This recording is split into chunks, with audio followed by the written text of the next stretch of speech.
In this video, I'll be checking out a new 2-in-1 wireless CarPlay and Android Auto adapter from AMIHUSEl. This has a 4th generation wireless adapter to something that we've seen similar in a recent video, which offered a smooth 60 FPS playback and generally great performance. So that was Gen 3, this is Gen 4, so we're hoping to see a lot more improvements perhaps with this adapter. Let's have a look at what's inside the box. Okay, so here's what you get inside the box. You get a short little instruction manual to tell you how to install it and how to update the adapter. You get the adapter itself with its tethered USB-A cable. There's a USB-A to C adapter for more modern CarPlay ports. You get a small adhesive sticker should you wish to attach it onto the back of the adapter and prevent it from sliding around in your car interior. Okay, so looking over the adapter then, it is a short tethered cable to a USB-A connection for the majority of CarPlay ports that you'll find out today, and you've got that adapter to convert it to USB-C if you need to. The casing is a sort of metal exterior, so that's going to help with cooling, as well as the glass top. That's also going to help with cooling of this adapter too. No branding on the top, apart from a small little indicator light to let you know that the whole thing is operating and connected to the device that you're going to connect it to. And there's no pass-through ports at all on this adapter. You simply plug it into your CarPlay or Android Auto port, and this will allow your device to connect to your car system wirelessly. Now, as I said earlier, it is Gen 4 of this adapter. We've seen a previous adapter, which you can view up in this card up there. So that last adapter uses the 3rd generation of this PCB board that's inside this adapter. This particular one is now in its 4th generation. So what that means is it has an upgraded board inside, as well as an upgraded user interface. The most easiest way to tell between generation 4 and 3 is basically its user interface, which I'll put up now to show you the comparisons of the two together. So the one on the right is basically the one that carries the 4th generation of PCB board that's inside. So the 4th generation of PCB board that's inside promises to have better performance in terms of general boot speed, its responsiveness in terms of its touch, as well as its auto connection speed as well. So a few areas there that are quite important when you're using wireless mode for your CarPlay or Android Auto. But let's get that all tested out and see how well this actually performs in the car. So I'll see you over there. Right, so we're in the Golf and we've got the 2-in-1 adapter here ready to get plugged in. We're going to use the USB-A port to connect to our CarPlay port in the car and see how quickly it boots up. Okay, so we're in roughly around 12 seconds and you're onto the main menu interface. Now, if you compare it to the previous one I showed you earlier, it is slightly different.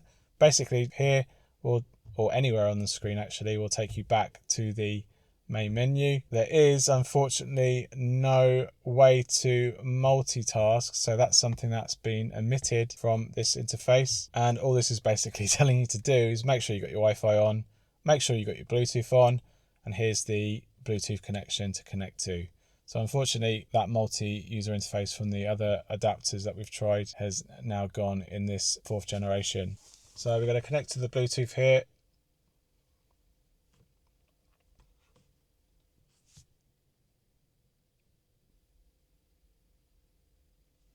And we're into the main menu interface. So I'd say that's roughly around 10 seconds, or I'll stamp that down below what that actually was. Super quick, nice and in there. I'd say the main menu boot time is a little bit longer than before, but it could just be the initial pairing on my car system and it might improve over the time. So what we'll do, we'll disconnect the adapter and plug it in now and see how long it takes to do the whole process into CarPlay. And we're in. So around 17 seconds and we're into wireless CarPlay there. That obviously improves if you're unlocking the car and it powers the USB port and gets you in. That could actually be even faster then. But now that we're in, we've got the status indicator light on the actual adapter there going green to let us know that we're all connected. And now we're into Apple CarPlay wirelessly. So we're into the main menu interface, and it's very similar to the other adapters that we've seen, which is quite nice and buttery smooth and responsive. I'd say it's a little bit less than some of the fastest ones that we've experienced, but not too bad. Let's go into here, and it doesn't seem too laggy at all really.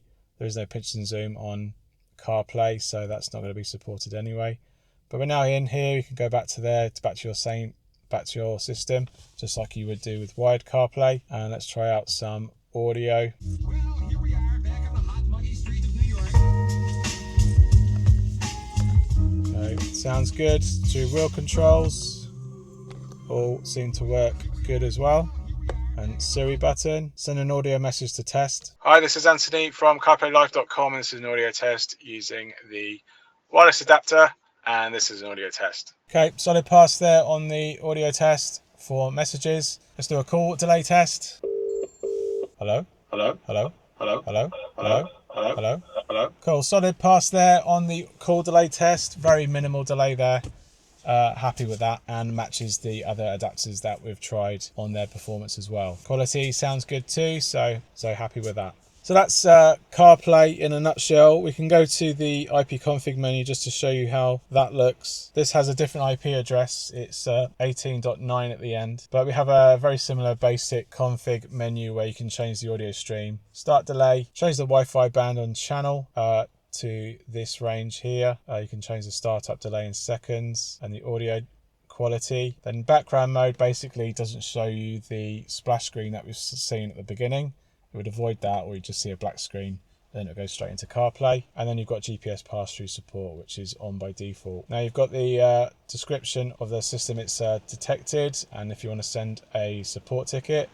And then you've got the ability, like the other adapters that we've seen, where you can actually choose an earlier or later model of firmware and apply the upgrade. So do make sure you're in a good solid signal when you download the update, because in the house I didn't get the ability to update this adapter, so I'm doing it right now. See how well it goes. This will download the update, apply the update to the adapter, and then reboot the adapter. Then you might have to remove the wireless CarPlay profile for this adapter and then reapply it in order to get yourself back into the adapter, because sometimes it just cuts you off and you can't reconnect, and usually removing it and reconnecting usually solves that problem across all the adapters that are out there. So I'll wait for this to apply the update and I'll be back in a minute. A few moments later. Okay, it's now rebooting and we're back into CarPlay, and we're going to refresh this section here, and we're now up to the latest version, the 5.1.2. So we are running the latest now. We've got a few extra options here. We now got audio delay and force display. A few of the compatibility features that might improve the overall use of experience of the adapter. We're going to change this to 400 milliseconds for the audio delay. It might need to reboot the adapter now, and we'll see how that goes. It looks like it's doing it on the fly, so that's cool. We'll just try the audio again.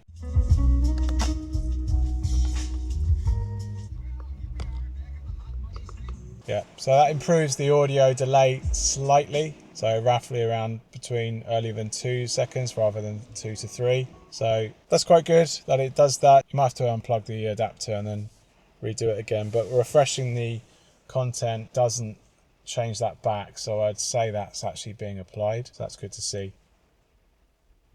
And it's all nice and responsive in CarPlay, and very, very nicely done here on this adapter. So that's CarPlay. Obviously it's a 2-in-1 adapter, so let's jump over to Android Auto and see how well that works. So we're going to disconnect on our CarPlay system, and we're going to fire up our Android Auto or our Android device. Look out for the Smartbox system. Here it is, popped up here, and we're going to pair. And we're into Android Auto. Nice and quick, again, just under 10 seconds. I've got 8.90, but that could be a little bit more accurate in the edit, so I'll put that down below what that was. But now we're into Android Auto. Everything looks nice and native looking. Quality is good. The audio is playing out without any intrusion, so that's really nice to see as well. That's being carried out. Looks great. Let's just see, it's responsive enough, and it supports pinch and zoom in Android Auto. And we can switch to the audio and check out some audio.